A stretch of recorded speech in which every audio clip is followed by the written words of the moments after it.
Terhitung sejak 19 Januari, tingkat kegempaan Gunung Agung Karangasem mengalami penurunan signifikan. Melihat kondisi ini, PVMBG berencana mempersempit radius zona bahaya. Pusat Vulkanologi dan Mitigasi Bencana Geologi PVMBG menyebutkan, sejak 19 Januari lalu aktivitas vulkanis Gunung Agung mengalami penurunan signifikan.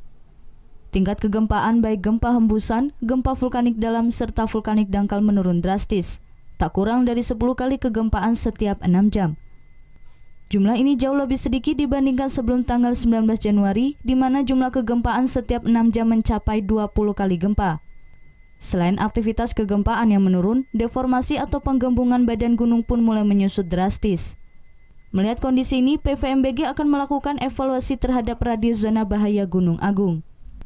Diperkirakan radius zona bahaya yang sebelumnya 6 km dari puncak kawah akan dipersempit lagi menjadi 4 km dari puncak kawah. Meski demikian, status gunung masih diperkirakan tetap berada di level 4 atau awas. Rencana penyempitan radius zona bahaya ini akan diumumkan dalam beberapa hari ke depan.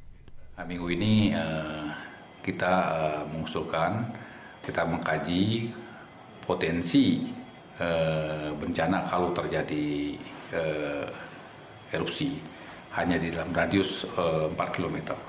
Mengingat ini kita dasarnya kan dari hasil pemantauan kita selama sebulan terakhir ini.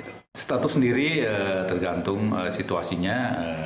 Kalau memang yang kita utamakan di dalam standar operasi prosedur kita untuk menetapkan status awas itu ada dalam permen bahwa pemukiman, bila ada pemukiman yang terancam dalam radius kita perkirakan ada dampak bahayanya, maka itu harus awas.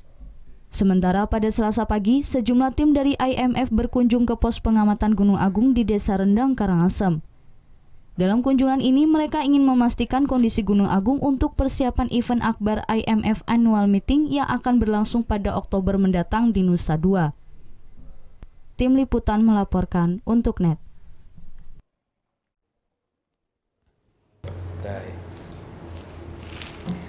Udah selesai kan nontonnya? Nah, jadi jangan lupa buat like, komen, dan subscribe ya.